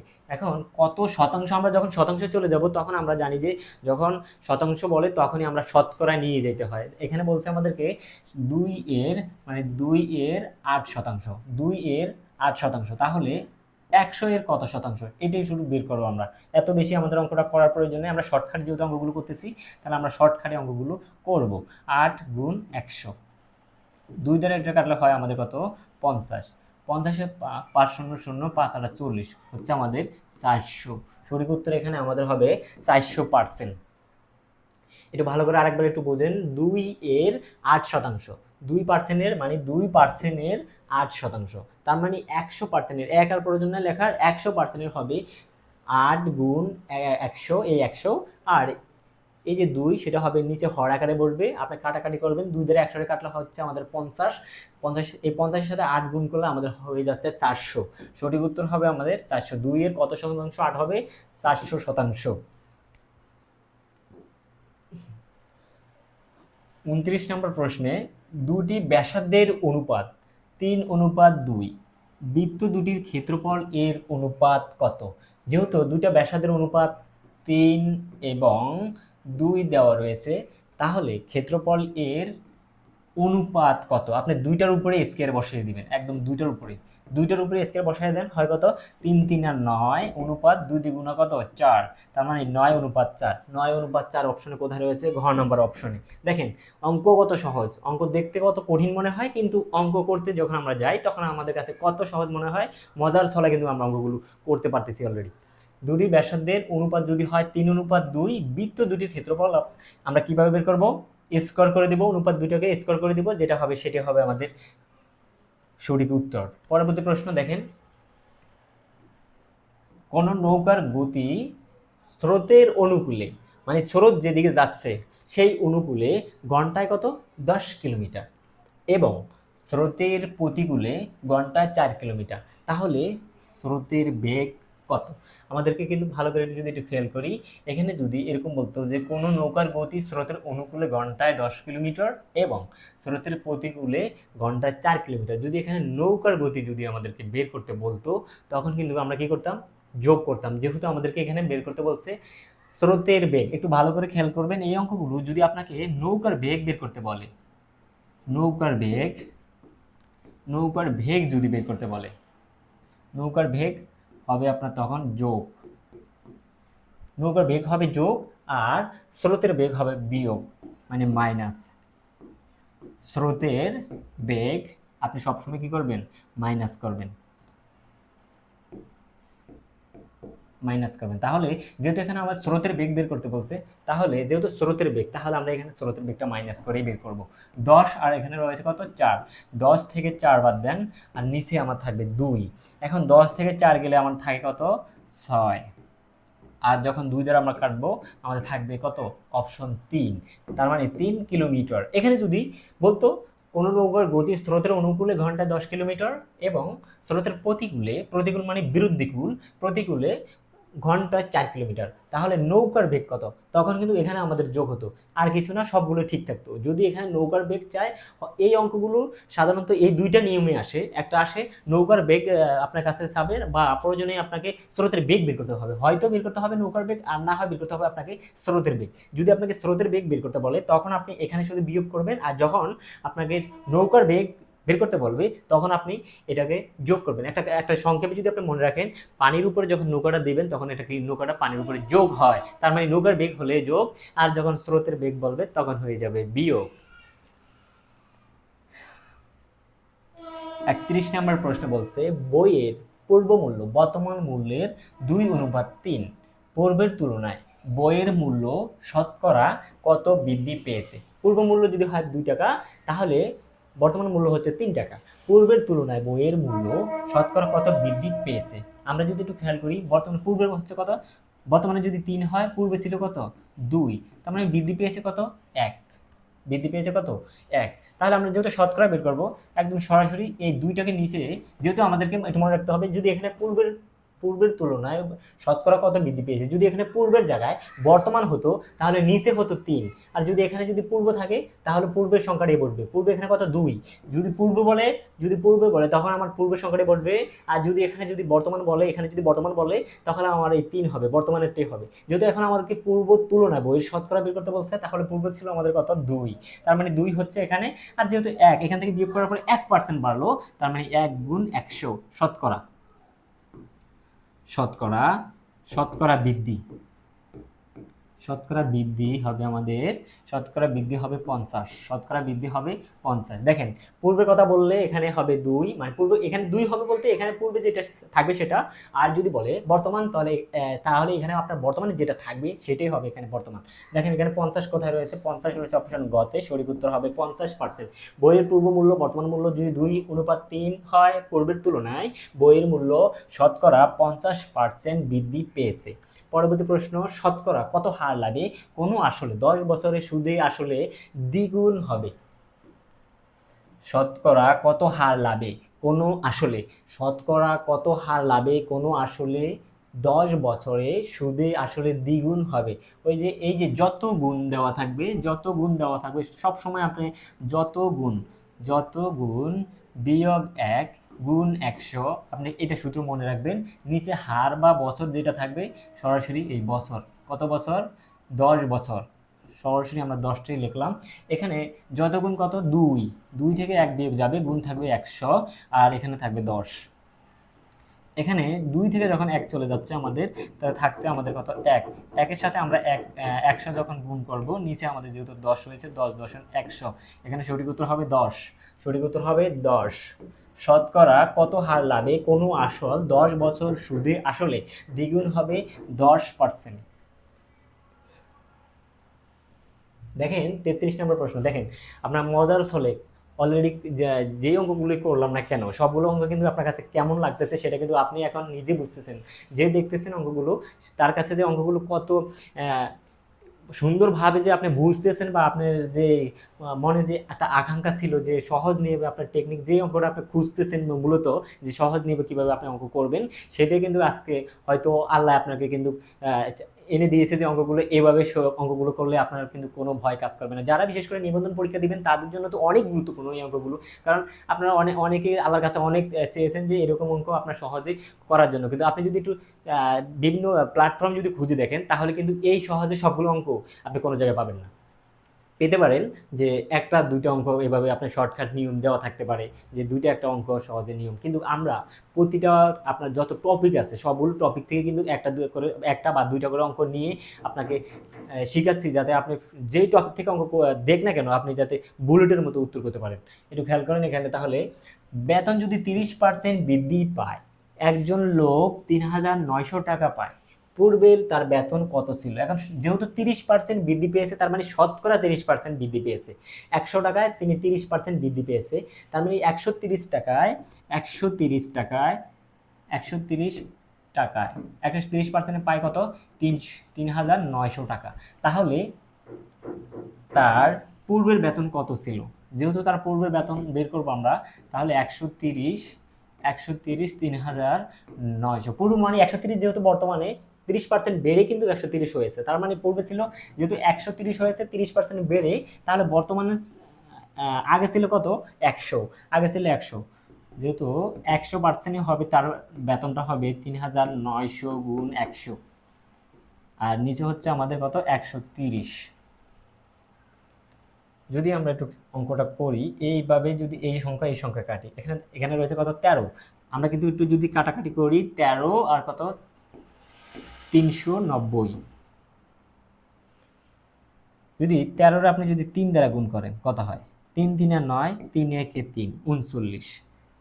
3 দ্বারা হয় আপনার কত? 39। একটু দেখেন, শূন্য, এখানে শূন্যটা বসিয়ে দিলাম অলরেডি। তার মানে 13 দ্বারা আপনি যখন 390 কাটবেন তখন আপনার হবে কত? 13 দ্বারা আপনি যখন 390 কাটবেন, 13 দ্বারা 390, আরেকবার করতেছি, 13 দ্বারা 390 কাটলে আমাদের হচ্ছে 30। 30 30 হচ্ছে আমার কত? হচ্ছে 30। তার মানে এটা যখন আপনি এটার দ্বারা কাটবেন হচ্ছে আপনার 30। 30 দ্বারা যদি আপনি 100 গুণ করেন কত হয় দেখেন? 100 গুণ 30, শূন্য শূন্য, আর এটা শূন্য কাটলেন আপনি, 3 0 0 3 0 0 আর 3 1 3। দেখেন 3,000 টাকা অপশন কোথায় রয়েছে? অপশন কতে। দেখেন বেতন যদি 30% বৃদ্ধি পায়, একজন লোক যদি 3,900 টাকা যদি পায়, পূর্বে তার বেতন ছিল 3,000 টাকা। পূর্বে তার বেতন ছিল কত? 3,000 টাকা। এই অঙ্কগুলো আপনার যদি এখন বড় দেখাচ্ছে, কারণ আমি কিন্তু একদম আপনাকে প্রাইমারি লেভেলের মতো আপনাকে যখন আমি ভাগটা পর্যন্ত করে দেখালাম, তখন কিন্তু আপনার কাছে একটু অঙ্কটা বড় দেখাচ্ছে, কিন্তু বড় দেখালেও কিন্তু অঙ্কটা কত যে সহজ সেটা কিন্তু আপনি এখনই বুঝতে পারতেছেন। যদি আমি এভাবে করতাম তাহলে কিন্তু এখানে কিন্তু অঙ্কটা আবার শেষ হয়ে যেত। তার মানে 30% বৃদ্ধি পেয়ে যদি 3,900 টাকা হয়, তাহলে পূর্বে ছিল তার 3,000 টাকা বেতন। দুটি সংখ্যার অনুপাত যদি হয় 5:8, ছোট সংখ্যাটি যদি হয় 50, তাহলে বড় সংখ্যাটি কত? ছোট সংখ্যাটি যদি 5-এর সাথে আপনি যদি 5-এর সাথে 50 করার জন্য কত প্রয়োজন হচ্ছে এখানে আমার? 5-এর সাথে যদি আমি 50 প্রয়োজনের জন্য 5-এর সাথে 10 গুণ করলে আমার হয় 5 × 50। যেহেতু ছোট সংখ্যাটি আমার 50, তাহলে এখানে বড় সংখ্যা কত? 8। এখন এই 8-এর সাথেও আমি 10 গুণ করব, কারণ উপরের সাথে যেহেতু এই 5-এর সাথে যদি 10 গুণ করি 50 পাই, তার মানে এই 8-এর সাথে আমি 10 গুণ করতে হবে। 8 দশম 80, তাহলে বড় সংখ্যাটি হবে আমার 80। চালের মূল্য 25% বৃদ্ধি পেলে, পূর্বে যে চালের কেজি ছিল প্রতি 72 টাকা, তাহলে বর্তমানে ওই চালের মূল্য কেজি প্রতি কত? তার মানে 25% বৃদ্ধি পেয়ে, মানে 125%, 125% বৃদ্ধি পেয়ে হলো কত? আপনাকে চালের কেজি, পূর্বে যে চালের কেজি ছিল কত? 72 টাকা, তাহলে বর্তমানে ওই চালের কেজি কত? যদি 125% বৃদ্ধি পেয়ে কত হয়? যদি হয় 72 টাকা, তাহলে 100 টাকায় কত হবে? 125 গুণ 72। একটু ভালো করে যদি একটু আমরা কাটাকাটি এখানে করতে যাই, 25 দ্বারা এটা করে কাটতে পারি, 5 25-এ কাটতে পারি, আর এটাকে আমরা কাটতে পারি কত দ্বারা? এটাকে কাটতে পারি 20 দ্বারা। এখন 4 5 কত? 4 5 20, এখানে 72 আর আপনার এখানে 4, 4 দ্বিগুণ 8, 4 7 কত? 28, 288। মানে 5% যেহেতু বাড়লো, এখানে বলছে আমাদেরকে চালের মূল্য 25% বৃদ্ধি পেলে, পূর্বে যে চালের শতকরা ছিল 100 টাকা ছিল আমাদের, 100 টাকা ছিল আমাদের, 100 টাকায় 100 টাকায় আমাদের ছিল 72 টাকা, তাহলে 125 টাকায় 125 টাকা আমাদেরকে বের করতে হবে। যেহেতু এখানে চালের মূল্য 25% বৃদ্ধি পেলে পূর্বের মূল্য ছিল 72 টাকা, পূর্ব মানে 100 টাকা ছিল 72 টাকা, তাহলে 100 হবে নিচে 125 গুণ 72। একই রকম কাটতে পারি আমরা, 25 দ্বারা যদি কাটি এটা হবে 4, এটা হবে 5। এখন 4 দ্বারা যদি 72 আমরা কাটি আমাদের কত হয়? 4 একে 4,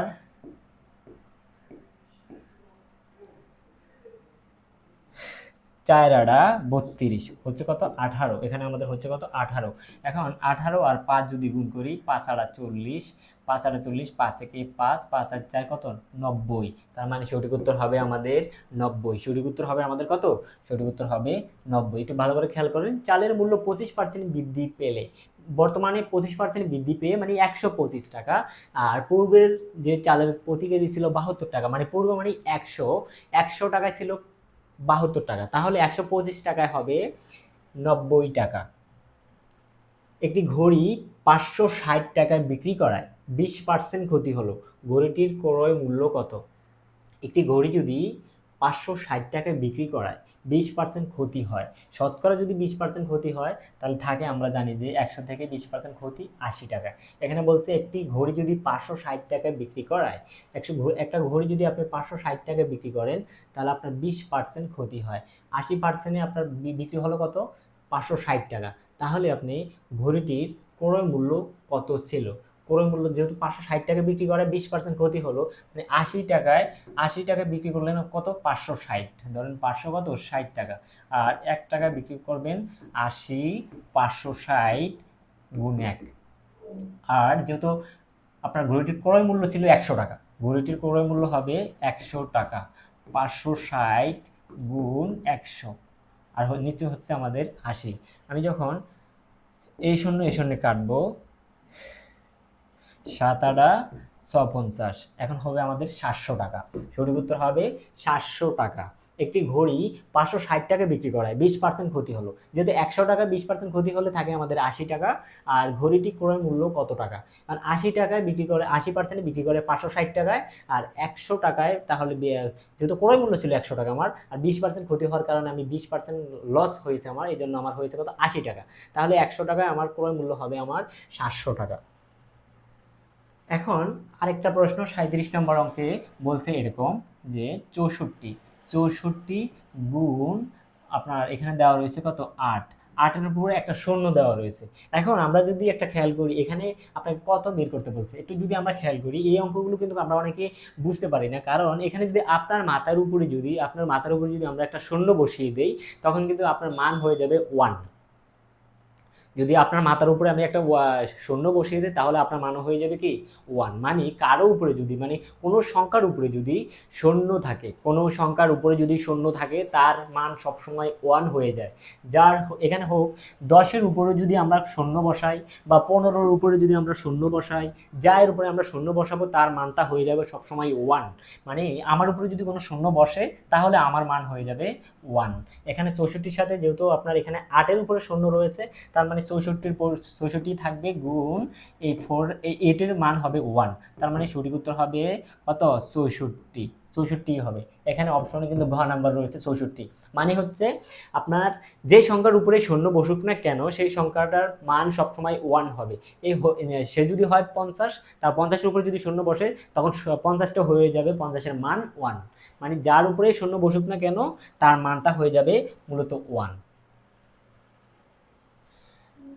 পরবর্তী প্রশ্ন, একটি চতুর্ভুজের 3 কোণের সমষ্টি 280 ডিগ্রি হলে চতুর্থ যে কোণটি, তার মানটা কত? এখানে 280 হচ্ছে 3টা কোণের মান। এখন যদি 360 ডিগ্রি থেকে, এখানে বলছে, আমরা জানি যে চতুর্ভুজের 4টা কোণের মান 360 ডিগ্রি, আমরা জানি চতুর্ভুজের 3টা কোণের মান 360 ডিগ্রি।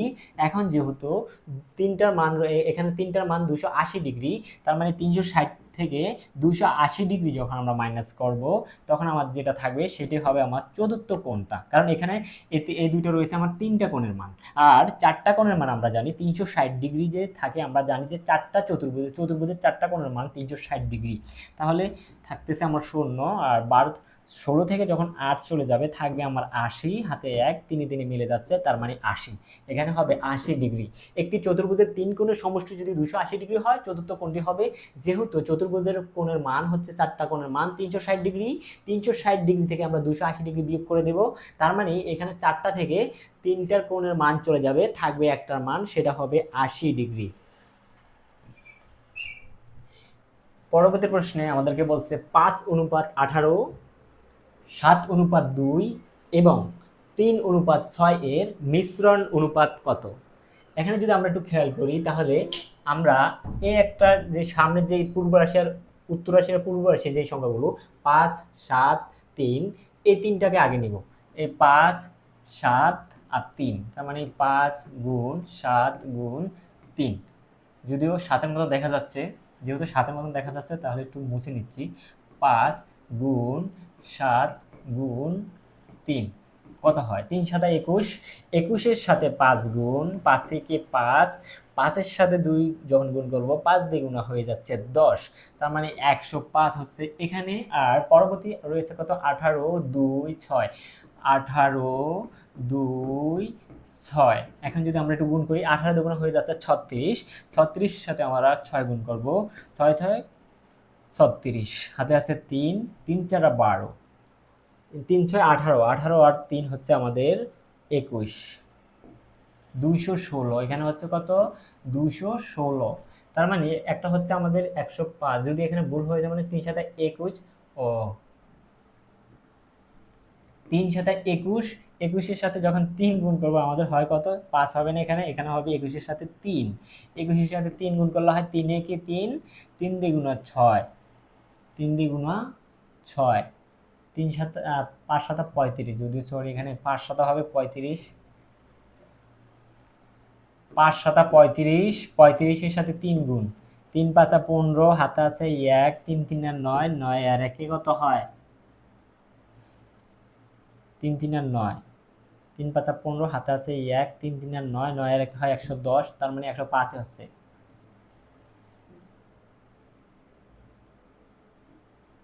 একশো পাঁচে হচ্ছে, যদি এখানে অপশনে ভুল ছিল 105 হবে এখানে, যদিও এখানে অপশনে যদিও ভুল ছিল 105, এখানে হবে 105 আর হবে 216, এটা হবে। প্রথমটা হবে আমাদের 105, পরেরটা হবে 216,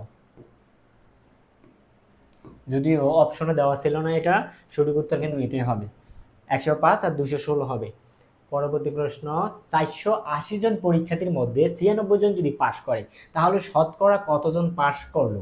480 জন পরীক্ষার্থী ছিল কোনো ক্লাসে যদি 480 জন পরীক্ষার্থী থাকে, তার মধ্যে 96 জন যদি পাশ করে, মানে 480 জনের মধ্যে যদি 96 জন যদি পাশ করে, তাহলে শতকরা বের করতে হবে যে কতজন পাশ করলো।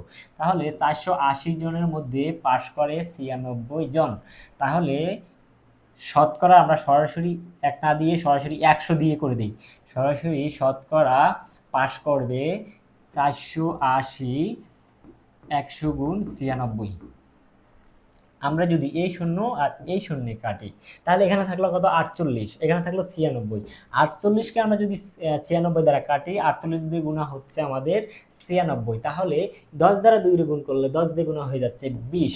তার মানে 480 জনের মধ্যে যদি 96 জন যদি পাশ করে, তাহলে শতকরা পাশ করবে আমাদের 20%, শতকরা 20%। 480 জনের মধ্যে করবে 96, তাহলে শতকরা করবে কতজন? তাহলে শতকরা করবে 20 জন।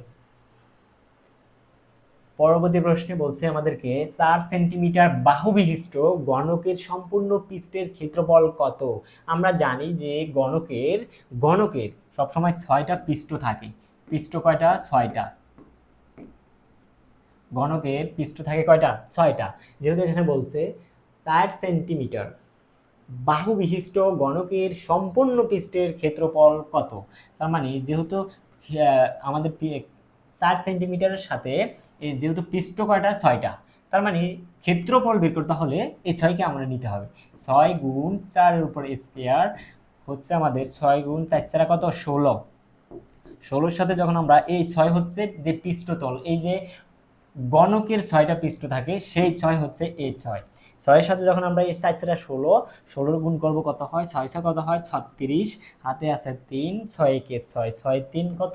9, মানে 96 বর্গ সেন্টিমিটার। 4 সেন্টিমিটার বাহু বিশিষ্ট গণকের সম্পূর্ণ পৃষ্ঠের ক্ষেত্রফল হবে 96 বর্গ সেন্টিমিটার।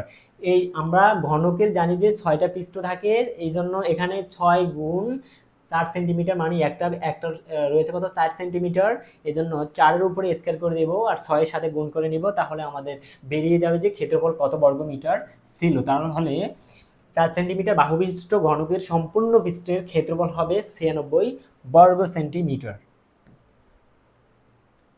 একটি সংখ্যা 301 থেকে যত বড়, 381 থেকে তত ছোট সংখ্যাটি কত? যেহেতু আমাদেরকে 301 থেকে যত বড় মানে যোগ 381 থেকে আবার তত ছোট, যেহেতু এখানে 381 থেকে যত বড় 301 থেকে যত বড় 381 থেকে তত ছোট, তাহলে সংখ্যাটি কত? সংখ্যাটি আমরা 2 দ্বারা ভাগ করে কিন্তু আমরা বের করে নেব। তাহলে আমাদের কত হয় একটু দেখি। 2 আর 1 হচ্ছে আমাদের 3, 8 এর 8, 3 এ 3 হচ্ছে আমাদের কত 6, আর নিচে হচ্ছে আমাদের কত 2, সরি এখানে 81, এখানে ছিল 81, তাহলে এখানে হবে 2।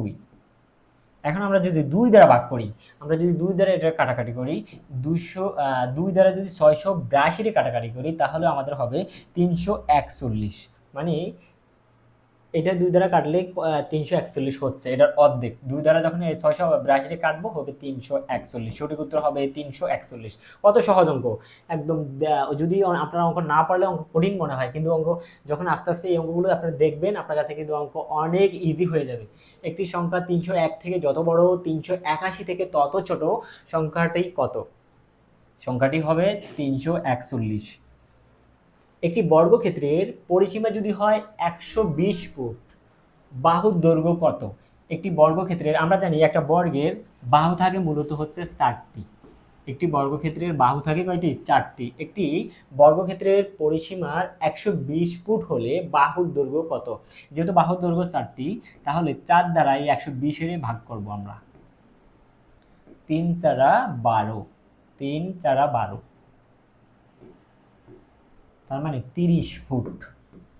একটি বর্গক্ষেত্রের পরিসীমা যদি হয় 120 ফুট, তাহলে বাহুর দৈর্ঘ্য হবে 30 ফুট। এখানে আমরা 4টা কোথায় পেলাম সেই প্রশ্নটা আসতে পারে। এখানে 4টা আমরা জানি যে একটা বর্গক্ষেত্রের বাহু থাকে মূলত 4টা। একটা বর্গক্ষেত্রের বাহু থাকে যেহেতু 4টা, 4 দ্বারা আমরা এই পরিসীমাকে ভাগ করব, তাহলে আমাদের দৈর্ঘ্য বেরিয়ে যাবে। একটি জিনিস যদি 50 টাকায় কিনে 60 টাকায় যদি বিক্রি করলে শতকরা কত লাভ হবে? 50 টাকায় যদি আমরা একটা মাল কিনি, এটা যদি আমরা 60 টাকায় যদি বিক্রি করি, তাহলে আমরা একটু খেয়াল করি যে 60 টাকায় যদি বিক্রি করি, কিনলাম 50 টাকায়, লাভ হলো আমাদের এখানে কত টাকা? 10 টাকা। তার মানে আমরা এভাবে, যেহেতু লাভ এখানে 10 টাকা, এভাবে লিখতে পারি যে 50 টাকায় লাভ, 50 টাকায় লাভ হচ্ছে আমাদের কত? 50 টাকায় আমার লাভ হচ্ছে 10 টাকা। যেহেতু আমার শতকরা বের করতে বলছে, সরাসরি শতকরায় 100 টাকা আমার লাভ হবে 50, 100 গুণ 10।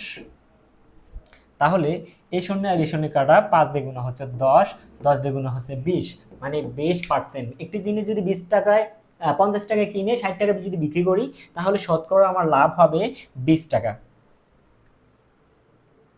এবার অন্য নিয়মের একটা অঙ্ক। একটি গাড়ির চাকা প্রতি মিনিটে যদি 40 বার ঘোরে, 1 সেকেন্ডে চাকাটি কত ডিগ্রি ঘুরবে? একটি গাড়ির চাকা প্রতি মিনিটে যদি আমার 40 বার ঘোরে, তাহলে 1 সেকেন্ডে চাকাটি কত ডিগ্রি ঘুরবে? এখানে আমরা একটু মনে রাখবো বার গুণ 6, বার গুণ 6। এই 6টা আমরা একটা সূত্র মনে রাখবো। এখানে বার, এই জন্য বারটা লিখলাম। একটি গাড়ির চাকা যদি প্রতি মিনিটে যদি 60 বার ঘোরে, এখানে দেওয়া রয়েছে 40 বার, 40-এর জায়গায় যদি হতো 60 বার, বা 60-এর জায়গায় যদি হতো 80 বার, যাই লেখক না কেন এখানে, এই জন্য বারটা লিখলাম। এখানে বারের জায়গায় যে সংখ্যাটা থাকবে আমরা সরাসরি সেই সংখ্যাটা এখানে বসাবো। একটি গাড়ির চাকা প্রতি মিনিটে যদি 40 বার ঘোরে, তাহলে 1 সেকেন্ডে ঘুরবে। আমরা এই 6 একটা সূত্র, এই 6টা আমরা মনে রাখবো যে যখন আমরা এই যে চাকার অঙ্ক করতে যাব, ডিগ্রিতে যখন নিতে যাব, তখন আমরা এই 6টাকে আমরা মনে মনে ধরে নেব। তাহলে 40-এর সাথে যদি 6 গুণ করি, 6 শূন্য কত? 0, 4 6 24, তার মানে 240। 240 অপশন খতে রয়েছে। একটি গাড়ির চাকা প্রতি মিনিটে 40 বার ঘোরে, তাহলে 1 সেকেন্ডে চাকাটি কত ডিগ্রি ঘুরবে? 240 ডিগ্রি ঘুরবে।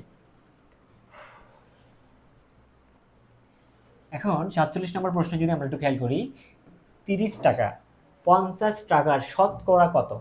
এটা মনে রাখবো। যদি এই নিয়মে যদি অঙ্ক আসে, তখন আমরা যেটার সাথে র রয়েছে, মূলত যে সংখ্যাটার সাথে র, এই যে রটা, এই রটা যে সংখ্যাটার সাথে থাকবে সেটাকে আমরা নিচে বসাবো।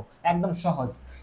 যেহেতু এই 30 টাকা 50 টাকার, মানে 50-এর সাথে র রয়েছে, 50 সরাসরি নিচে বসিয়ে দিলাম। তারপরে 30 টাকা, যেহেতু 30 টাকার শতকরা বের করতে বলছে, সরাসরি শতকরা। এখন 50-এর যদি আমি 100 কাটি, 50 দ্বারা 2 হয়, তার মানে 30-এর সাথে 2 গুণ করলে হয় কত, 60। তার মানে সঠিক উত্তর হচ্ছে আমার 60%। সঠিক উত্তর হবে 60%। এখানে যাই থাকুক না কেন, যে সংখ্যাটার সাথে আপনার র মনে রাখবেন, যে র থাকবে সেই সংখ্যাটা আপনি হর হিসাবে গণ্য করবেন। পরবর্তী প্রশ্ন, পিতা ও পুত্রের বয়সের অনুপাত 6:2, পিতার বয়স 42 হলে পুত্রের বয়স কত? এখানে পিতা ও পুত্রের বয়সের অনুপাত 6:2, তার মানে পিতার বয়সের অনুপাত 6 এবং পুত্রের বয়সের অনুপাত এখানে 2, তাহলে পিতার কত, 42। এখন এই 42 বের করার জন্য 6-এর সাথে কত গুণ করা লাগলো আমরা সেটা একটু হিসাব করব। 6-7 42, মানে 7 গুণ করলে 6-7 42 হয়। তাহলে এই 2-এর সাথে যখন এই 7টারে গুণ করে দিব, যা হবে সেটা হবে পুত্রের বয়স। 7 দুগুণা 14 হবে পুত্রের বয়স, 7 দুগুণা 14।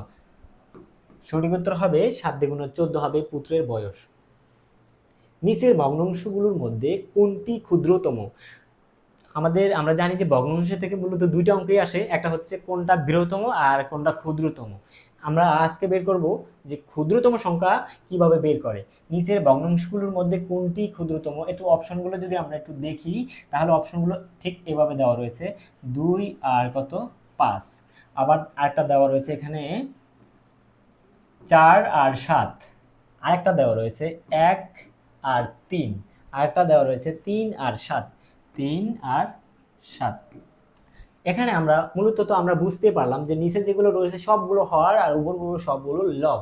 আর প্রতিটা লবের সাথে একটা করে শূন্য বসিয়ে দিব। প্রতিটা শূন্য, একটা সংখ্যার সাথে প্রতিটার সাথে একটা করে শূন্য যখন বসাবো, এই 5 দ্বারা 20কে কাটলে হয় 4, 5 20। আবার 7 দ্বারা যদি আমরা 40কে কাটি, 5 7 35, 7 বেশি হয়ে যায়, 5 7 35, 5 7 35, 5-এর চাইতে একটু সামথিং কিছু হয়, মানে 5-এর চাইতে একটু বেশি কিছু হয়। 3 দ্বারা যদি এটা কাটি আমাদের হয় 3 3 আর 9, মানে 9-এর পরে সামথিং কিছু হয়। 7 দ্বারা যদি এটা কাটি, 3 7 21, 3 8 24, 3 9 27, 3 9 27, মানে তাও কিছু হয়। এখানে আমরা সবচাইতে যে ছোট সংখ্যাটা আমরা এখানে দেখব সেটা হবে আমাদের সঠিক উত্তর। এখানে যদি আমরা দেখি, এখানে রয়েছে 4, এখানে রয়েছে 5-এর পরে সামথিং কিছু রয়েছে, আবার এখানে রয়েছে 3-এর পরে হালকা সামথিং কিছু বেশি, তারপরে আবার এখানে রয়েছে 9-এর পরে হালকা বেশি কিছু। তার মানে সবচাইতে ছোট সংখ্যা আমি দেখতে পারলাম যে এখানে 3-এর পরে কিছু আছে। তার মানে সবচাইতে ছোট সংখ্যা যেটা বের হবে, শূন্য বসানোর পরে, লবের সাথে প্রতিটা লবের সাথে একটা করে শূন্য বসানোর পরে যে সংখ্যাটার দেখবো যে সবচাইতে ছোট হচ্ছে, ভাগ করার পরে সেই সংখ্যাটাই হবে আমাদের সবচাইতে ক্ষুদ্রতম সংখ্যা। তার মানে ক্ষুদ্রতম সংখ্যা হবে গ নম্বর। একটি বর্গক্ষেত্রের একটা বাহুর দৈর্ঘ্য দেওয়া রয়েছে 5 ফুট। 5 ফুট, উহার ক্ষেত্রফল কত বর্গ ফুট? সরাসরি যেহেতু ক্ষেত্রফল বের করতে বলছে, সরাসরি স্কয়ার করে দেব। একটি বর্গক্ষেত্রের একটি বাহুর দৈর্ঘ্য যদি 5 ফুট হয়, উহার ক্ষেত্রফল কত ফুট? 5-এর আমরা স্কয়ার করে দেব, 5 5 25 ফুট। ক্ষেত্রফল হবে 25 ফুট। ক্ষেত্রফল হবে আমাদের 25 ফুট। আমরা কত সহজ নিয়মে এই 50টা অঙ্ক কমপ্লিট যে করলাম, আপনারা যদি মোটামুটি উপকার হয়ে থাকে যে আপনি আসলে যে 50টা অঙ্ক থেকে আপনি মিনিমাম 500 বা 600 যে আপনি অঙ্ক করতে পারবেন, মানে এটা আপনার যদি মনে করেন যে আপনার মনের ভিতরে কাজ করতেছে যে না আমি এই ক্লাসটা থেকে অনেক কিছু শিখতে পারলাম, তাহলে আপনার মন্তব্য যে মনের একটা আকাঙ্ক্ষা সেটা কিন্তু আপনি কমেন্ট বক্সে লিখতে ভুলবেন না, বিশেষ করে। কারণ আপনার যেই মনের যে একটা প্রতিভা রয়েছে যে অঙ্কগুলো শিখে আমি সামনের দিকে আগাতে পারবো, এই জিনিসটা আমার কাজ করতেছে না, অঙ্ক অনেক সহজ। এতদিন ভাবতাম যে অঙ্ক অনেক কঠিন, কিন্তু এখন ভাবতেছি যে অঙ্ক খুব সহজ। তারা কিন্তু আপনার মতামতটি কিন্তু লিখবেন যে কমেন্ট বক্সে যে হ্যাঁ আমরা আসলে উপকারিত হলাম। ধন্যবাদ ইনোভেশনের সাথে যুক্ত থাকার জন্য। আপনাদের মনের আশা আল্লাহ পূরণ করুক, এই কামনা করে আজকের মতো আমি বিদায় নিচ্ছি। আল্লাহ হাফেজ।